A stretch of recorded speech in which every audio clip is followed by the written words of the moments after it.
Well, Pitt fans, I guess you're probably not surprised by the outcome of this game, but maybe some could be surprised by how Pitt got here. It is another loss for the Pitt Panthers, this one to Virginia Tech, 76-71, the final score. And of course, this your Pitt postgame show here on Pittsburgh Sports Live and Pittsburgh Sports Now. Jeff Capel's crew once again comes up short, once again in a conference game, but this was a game they were well out of after the first half, at one point trailing by 20 plus, and then they certainly made this a game. So this game went from being able to kind of coast along to a game that Pitt almost was able to steal. George Michalowski, our Pitt beat writer, joining me here from Pittsburgh Sports Now. And George, I guess we'll start there, kind of the obvious. I mean, you're looking here after the first half, 49-22, Virginia Tech. And I will admit, watching the game, because we're going to do this show, obviously have to watch it. I did think pretty early on in that first half, I'm going to kind of be able to coast here, maybe pay attention elsewhere, do some other work, and, death taxes, and Pitt wasn't able to get it done. And is this the new low point of the team? And any competitiveness they had weeks ago, that's all gone. And, well, another negative 15-minute program here. There's really no other way around it. But then Pitt turns it on. They end up outscoring Virginia Tech, almost mirroring the first half on the flip side, 49-27, beating Virginia Tech in that second half. Not good enough to get this victory, and this is certainly a better Virginia Tech team than Pitt this year. But what changed from the first half to the second half to ignite something in Pitt to not only make this a game that now Pitt fans are sitting here thinking, oh, wow, we almost were able to steal after not even being close in the first half. Right. It had to be the guard play. I mean, in the first half, Pitt kept trying to go to John Hughley down low. Virginia Tech was sending double teams. So most teams have doubled John Hughley pretty much the entire year, ever since his first couple dominant games. That wasn't working tonight. Pitt would try to feed him. He looked kind of lost in the beginning when the doubles came early. Then in the second half, in that first half, while Hughley wasn't working out well down low, Virginia Tech was shooting as hot as anyone Pitt has faced in the last few years. No one expects any team to shoot 75% from the field in a whole half, make 10 of their 13 threes in the half. So while Pitt was struggling offensively, Virginia Tech was pouring it on. And then at the half, I mean, they came out inspired, and it was all behind the guards. Femi Odukale, we've seen, he just talked to us in the press conference about it. We've seen in the past, he kind of settles in, and if he's not attacking constantly, then he's not playing at his best. He'll put up games of 4 points, 6 points, and you won't notice that he's out there. But tonight, he was chucking it up, 5 of 7 from three-point range, 25 points. He was 8 of 11. And that may have been one of his best performances in a Pitt uniform, and it's just covered up by this loss and by the 27-point deficit at halftime. And it was just ugly. And then on top of Odukale's performance, Jamarius Burton also played really well in the second half. He had 14 points in the frame, 9 of 13, I think, in the whole game. And he had a 21. So those two guys kind of woke up. And all year there's been some kind of non-mixable aspect of the two. It's one of them's having a good game or the other's having a good game. But tonight in that second half, they showed some promise of playing together. Like Burton or Femi just said it to us right there in the press conference. They learned to piggyback off each other. They started gaining momentum. Burton would go down and hit a mid-range shot. He had, I think, 14 points in the second half, and none of them were off of threes. So he was shooting the mid-range well. That's what he likes to do. Tonight was probably one of his best performances in a Pitt uniform doing it. And then Odukale would come up. He shot some pretty long threes and also some mid-range shots, and they both just stepped up. So, I think the guards brought him back in. Obviously, too little, too late. If you're down by 27 at half, right? I think everyone's expectation was just, all right, make this a good game, and they came out and their goal was to win. So I think moral of the story, you don't want to get down by 27. Moral of the story, you get down by 27, even against the team you think you should beat. And I'm not saying Virginia Tech is a team that think they should be beating, but it's going to be tough no matter what happens. But this is one of those games really that you do have to watch this game to really kind of know how this unfolded, because if you just look at the box score here, you're going to see a 5-point loss to a much better team than you in conference play.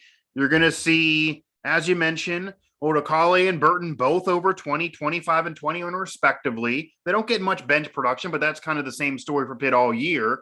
Right. And you're going to say, well, Pitt didn't win, but that's one of those competitive games that we knew Pitt wasn't going to be good this year. You still got to tip your cap. It's not a great season, but it's nothing to throw a chair over. But then you go to the first half, and everything you're saying that occurred here in the second half about Pitt picking it up, the guard play, having two players finish with 20-plus on the scoreboard, didn't occur in that first half. So if clearly we have seen a potential for those two, as well as this Pitt team, who has played competitive, even snagging some wins about a month ago, they were looking like they're going to maybe have a respectable year, even if still below 500.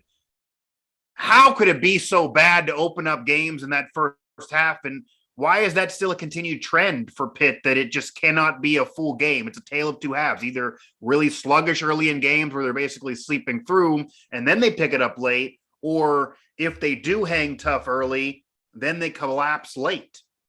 So Jeff Capel was just talking to us after the game, and he was obviously pretty ticked off about that first half. He said, I'm very, very disappointed in how we came out of the gates, our effort in the first half, but I'm equally proud of our second half fight. And that's been the story all year. Like you said, it's tale of two halves. So same thing against Wake. I mean, similar right, yeah. Against Wake, they end up losing by more, but it's a very similar situation against Wake. Definitely. And they know, Jeff Capel knows, like, they've got to put it all together. And it's always been, the guards have a good game. Ezi Akuda and the bench have a good game, or right. Hughley dominates. Right. Tonight, you got one of those three. You got the two guards having a good game. The bench didn't really show anything. And then, I mean, they had some good minutes on defense, when the rally was going on. But Hughley struggled, and it's tough to win games when your star struggles like that. And they just got to learn to, he looked kind of lost against the doubles in this game. And we asked Capel about it after the game, if they were doing anything different. And he was just saying, John's still working on, playing against a double team and still working on the looks that they give him. And even though you could say every team's doubled him all year, he still hasn't learned. He's basically a freshman. He sat out pretty much all last year. He's still obviously learning. He's a really talented player, really strong, powerful player, but there's still a lot of work to be done with John and how he adjusts to defenses that come at him. Because we saw in the first half, I tweeted it out. I'm not sure if any of you guys saw it, but I tweeted out in the first half, there were open looks up in the opposite corner. So John would get the ball near the elbow, on the block, anything. They'd bring the double before he even got the ball. And there were open looks. There was Guy in the corner. There was, Femi up at the point, who now we know can drain that three. And there were open looks. There were skip passes that he could have made. It's all such a fast adjustment that he's got to make. So, I'm not going to blame him for it, obviously. Right. And, but yeah, it's just a matter of everything coming together for Pitt. And we've known that for pretty much the whole year. There's been a hell of a lot more flashes of I guess, brilliance than I think most people would have thought. That who could have seen that second half outburst from Femi and from JB that today. So yeah, that's true. Yeah, and there's the victory over Syracuse, although Pitt has lost 5 of their last 6 now. And you can also find those hot takes from George Michalowski at Michalowski CBB. You should be following George here if you are following the Pitt Panthers, of course, our Pitt beat writer at Pittsburgh Sports Now, Pittsburgh Sports Live. This is our Pitt post-game show here on PSL. I'm Mike Asti, and Pitt does lose yet again, 76-71, after just an atrocious first half, and then certainly turning around in the second half, mostly thanks to those two guards. Now, George, obviously this is more difficult to fully be able to grasp than covering a team even a couple years ago because of this COVID pandemic that we're still dealing with and different rules and regulations you have to deal with. It's not as close quarters as it would have been if you're covering this team 2 years ago.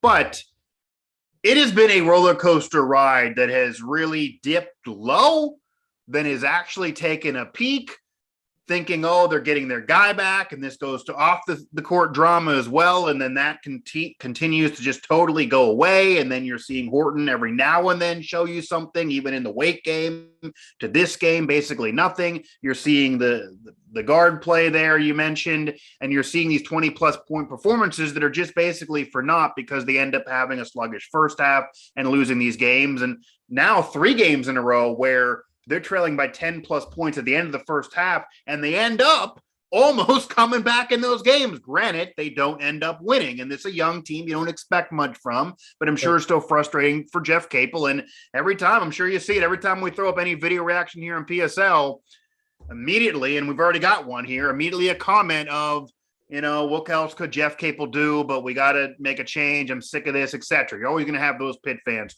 What is the overall feeling right now and the atmosphere and the tenor around Jeff Capel's program, being around him, his demeanor, asking him questions, his feelings after these games? It almost sounds like that he's getting sick of it as much as the fans probably are, even though I'm sure in his heart of hearts he realizes this wasn't going to be a tournament team. But This really is same old story every single game. And I'm sure he's trying to put adjustments in there, but nothing is working. It's death taxes and the exact same output, no matter who they're facing. It's a broken record out there. What's the feeling around Jeff Capel in the program? So I think the feeling right now is everyone's goal is to try to avoid another complete disaster because the last 3 years, it's been second half of the season, we lose 8 straight. That's what Capel's thinking. He's like, we lose 8 straight. I go into the next season. Okay, we still got a young team with, Johnson Gowans and Jim Penny and all these guys. Then the next year, all those guys leave after the whole disaster. So it's right now, the feeling is, I think there was some optimism. They got the 2023 recruit. They've had some fight in them this year at least. Yeah. I mean, the past 2 teams, you could look at them in the same sense, bad record, but they gave up. And this team, you haven't seen that yet. So I think most people are hoping right now around the program that if this team keeps fighting like this all throughout the rest of the year, pulls out a couple more wins, and then maybe some exciting transfers come in this offseason, then there should be some optimism around the program.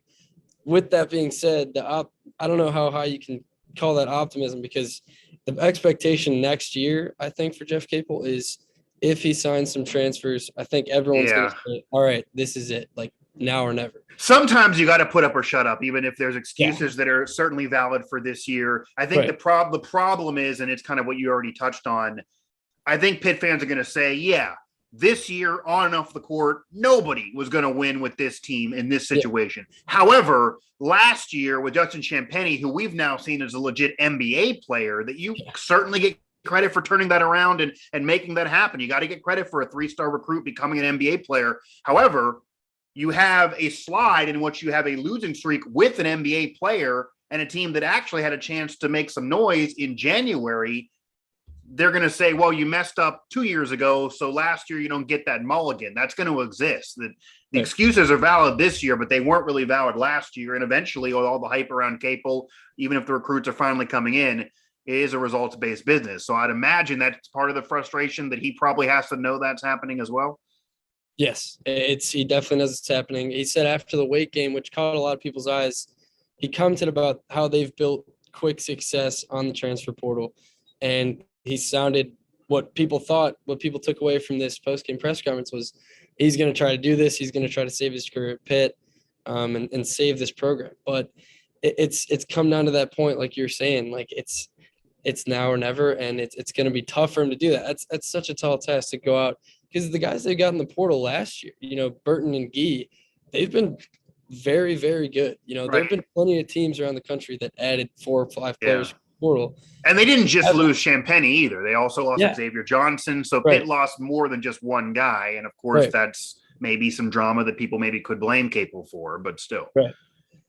So there's a lot of factors playing into it. I think that, but overall, the feeling around the program, I mean, fan base, everything like that, I think most people are saying it's time to move on now. And then there's also a lot of people saying after next year, because of all the stuff that happened this year, because of the fight that the team's shown, because of the recruit that's signed right now, or that's committed right now, not signed. Yeah. And because of the opportunity that the transfer portal presents. So, anything can happen. Yeah, and this day and age in college sports, certainly college basketball, and as much as chaos occurs in college football, you could argue the transfer portal and the new rules have affected college basketball even more if people don't realize that. And you can have a quick turnaround, and you can have players move in and out, and you give a dirty look to a player, he's bouncing, so he could come to your school. And there's a lot of moving parts that could allow a quick turnaround, but also a quick drop off from programs as well here. I will read a comment, as we do have a comment here in the chat from Anthony. They have the fight, but they need to get more athletic players because they have no quick players. Well, yeah, and there are some recruits coming in, and obviously Capel with all the hype around him about being a recruiter. It's obviously easier to recruit when you're under Coach K at Duke than it is at Pitt when you're in the ACC and you're looking up at a lot of teams, even if you have a history of success now 5, 10, 15, 20 years ago. It's been a while now, prior to Kevin Stallings, of course. And what Jeff Capel took over for Kevin Stallings is not what Kevin Stallings took over for Jamie Dixon. It certainly was a down-and-out Pitt program that is at least more competitive, and everything going on this year might be an excuse, but still. And I think you mentioned the fight. We have a fan here mentioning the fight.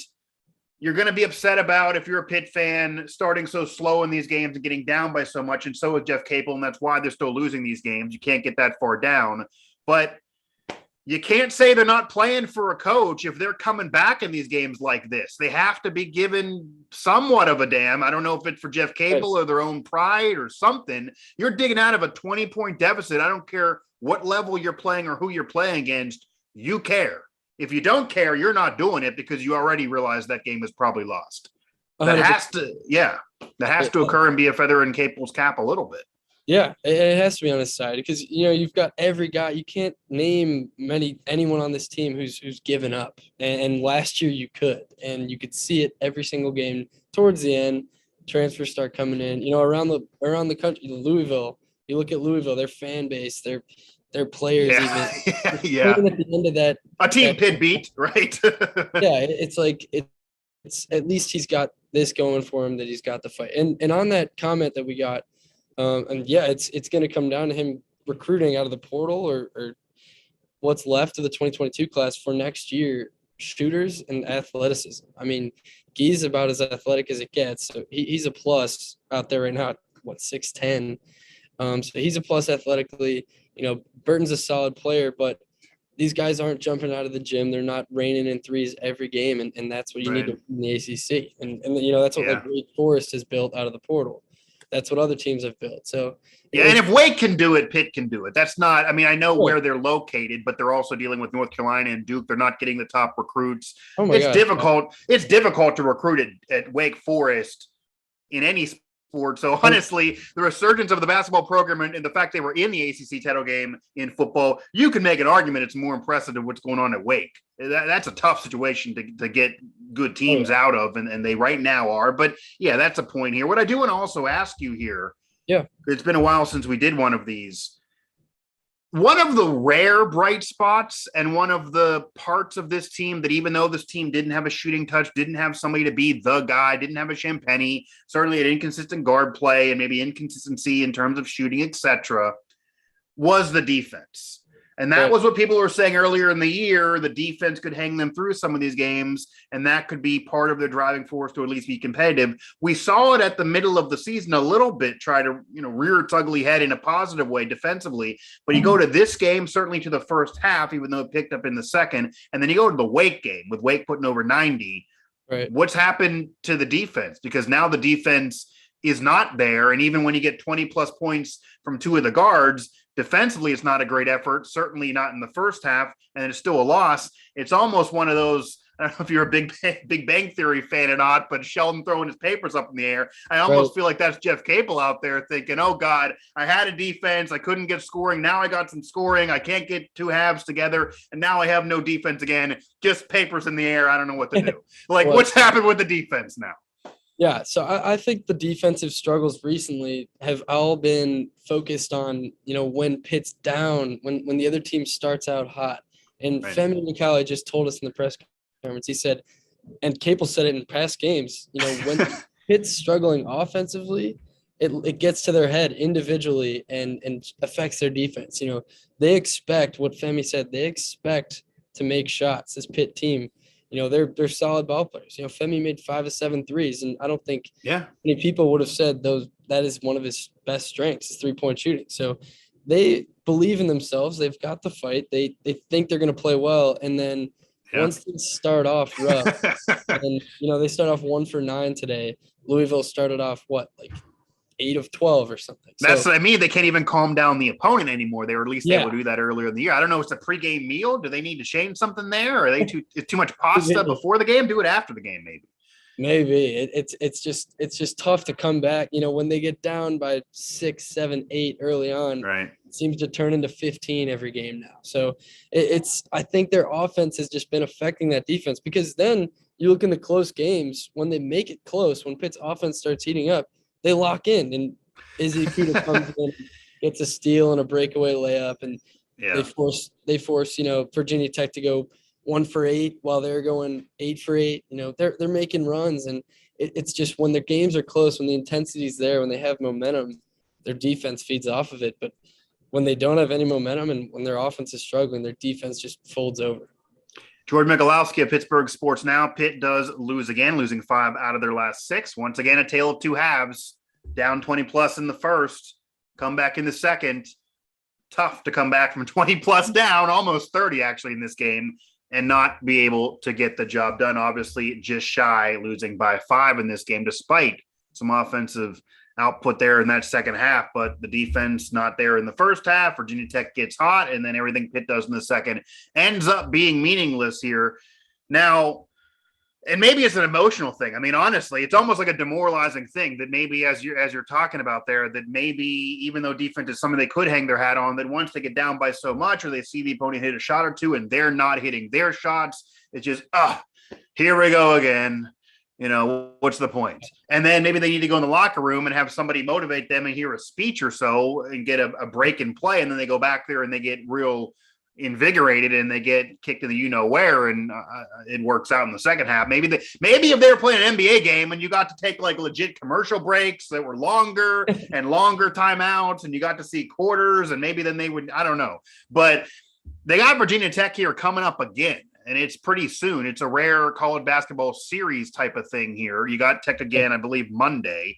How is that result going to be different than this result? And do you expect that because you're seeing the same team again so soon, this actually might be an opportunity to break the drought of being so poor to open up these games, that at least it could allow them to be better at the start of a game? Is that a possibility now? And what's maybe going to be different about that game? Or are we looking at same old story here? Right. So I think there's definitely a chance they ride that second half energy. The team leaders step up. Femi Odukale was just talking. He was saying, we have to talk before this next game and avoid what just happened. It's been taking, like you said, till the halftime speech to wake up. And Capel said after the game, he was like, it's February 5th. I should not have to tell my team to wake up at halftime. It's really late for that. And so, it's going to come down to that start. It really is. It's going to come down to if they can contend in the first half, because we know they'll fight back in the second half. They've shown it all year. And I think Pitt can come out, hot again. It is going to be tough for me to see, Femi and Jamarius Burton both putting 20+ up again. Right. And this one's on the road. I mean, generally players do better at home than on the road. You're obviously dealing with a lot more on the road than at home. So if you're going to take one of these two, I'm sure most people thought the home game was a better shot. Definitely. And it's a well-coached Virginia Tech team. Yeah.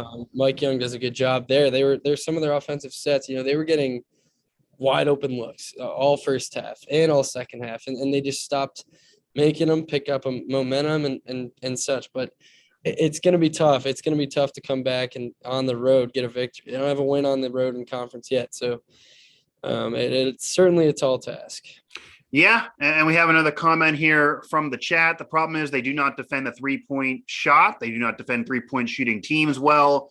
That comes with the quickness that was being talked about early. and they don't get out there fast enough. Their foot speed is too slow. Yeah, I mean, all of that also is true. Again, this is a team that you're going to expect a lot of that from most of the year.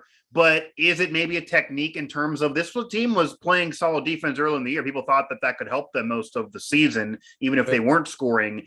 You mentioned the demoralizing aspect of if they're missing shots and their offense isn't scoring and everything they've gone through, and if the opponent hits a shot or two, they get demoralized. And that's very true for a young team, and it seems like that makes sense. But is there anything technique-wise, like the fan here is saying, that they're just flat out defending the three-point shot poorly, and if they switch something up, that maybe it'll help them not get so demoralized and put a better effort out there defensively? Is there any technique, anything they can do? I mean, are you noticing anything that their hand isn't there close enough, that they're something that they're not doing? Yeah. I mean, so Pitt's got a lot of length, which kind of brings me to this commenter's point, is that like maybe there is something wrong there. I haven't noticed anything that specific, but other than they've been low on rotations. Once the other team's setting picks, Pitt looks lost. Like it seems so simple to say that, but you watch them out there and it seems like so quickly in the shot clock, sometimes these teams are getting open threes, which never happen. Yeah. Is there something going on in practice? I mean, are they executing practice? I wonder what Jeff Capel's opinion is of practice based on what we're seeing here and based on that outlook. Who knows? But I just think it's too long of a team. Like your guards, Femi Odukai is 6'5". Burton's 6'2", 6'3", 6'4". I mean, Guy, obviously everyone knows about his shot blocking, and then John down low. And you should be, with all these bigger guys, you should be defending the outside well. They're decently athletic. They're long, but it just hasn't worked for them. I think Pitt's got them around the 220s in the country in three-point shot defense. So it's not been a strength for them. So no, it's been a clear problem here. If you look at most games, the first 10 minutes, they always start off slow, and then they have to try to figure out what's going on before they get going. Yeah, we've been talking about that all show here, and that's obvious. They start out really slow. They get down by a lot, and whether it's they're being demoralized or what's going on, then they do turn it on, and you got to give them credit for picking it up and fighting. And this isn't an inexperienced team. This is a team that's going to struggle this year. They have been through a lot. That is a feather in Jeff Capel's cap, but you also got to go to what's happening in the first half. That's not acceptable either here. George, just lastly, you have the Tech game coming up on Monday. It could easily be the same outcome as this one. You're facing the same team now on the road. I don't know, better in me doesn't feel like that's anything to be too optimistic about. Then you're on the road against Florida State, back home North Carolina State, at North Carolina, Georgia Tech, Miami, Duke, and then at Notre Dame. It won't be easy, but it's not exactly murderer's row here in terms of ranked opponents. You are certainly facing teams that should be beating Pitt, but you mentioned that maybe a weird positive season could be said if Pitt could get into double-digit victories this year or something there. And it's not like they're far. It's a possibility, especially with them fighting at the end of these games. Which one of those would you say is that next win for the Panthers? And what would you say the outlook is here the rest of the way? Do they have a chance at double-digit victories to end this season? I think they definitely have a chance at double-digit victories. It's not too wild. What was 8 now, yeah. I believe? Yeah, they're at 8 and 15, I believe. So right. I do think that Virginia Tech one's going to be pretty tough based on what we saw tonight. And that three-point defense, they shot the lights out. Their guard play was good. Keve Aluma had 5 points, I think, and who scored 30 against Pitt last year, down low. So Virginia Tech's a tough matchup for the Panthers, certainly. Florida State's a good team. I think Pitt may have a chance down there. But it's going to be tough to win on the road for this team. I mean, these teams are above 500 mostly the rest of the way. Florida State certainly. Yeah. I definitely think Pitt's been through the part of their schedule where they should be at double digits by now. But yeah, I think, maybe NC State, they could shock some people at home. North Carolina is, I think, 0-7 against quad one opponents. So it's not like Pitt's anywhere near a quad one opponent, but North Carolina's disappointed all season is what I'm thinking. So who knows, maybe empty stadium that night on a Wednesday at North Carolina, they shock them. Georgia Tech, another tough, like Miami, Duke. So it's not really getting any easier. They're going to need to get a couple wins by the North Carolina game or something here. It sounds, even when I asked you, 2 more wins to get double digits and 3 to get over that. Right. Sounds not wild or too crazy with a handful of games left here. They got 1, 2, 3, 4, 5, 6. They got 8 games left. Winning 2 doesn't seem too outlandishly ridiculous. But when you look at the schedule, if they would get into a losing streak here, there's nothing guaranteed about it either. Yeah. There's nothing guaranteed. Yeah, there's nothing guaranteed about it either. NC State at home, on Saturday, that could be their best chance, I would say. And then Georgia Tech, obviously, another game at home, before that Miami and Duke matchup. So I'd say those are probably the most likely for victories. But like you said, not really going to be easy for them to get over. I mean, I would say 11 would be really tough. Yeah, and I'll sound like a coach here right now, I'm sure, as Jeff Capel's telling them as we close up the show. The next win could easily be against Virginia Tech on Monday, even though it's on the road. They just turned around a 20-plus point deficit to lose by 5 and had 2 plus 20-point scores in that second half. If they could repeat the second half in the first half of the game on Monday, they have clearly proven they can beat Virginia Tech. It's just not likely and they're certainly not going to be favored. George, I definitely appreciate the time. I'll let you get out of there, and we'll be talking soon. Thanks, Mike. George Michalowski of Pittsburgh Sports Now, of course. This is our Pitt postgame show. Pitt loses yet again as Pitt now falls to 8-15 on the year.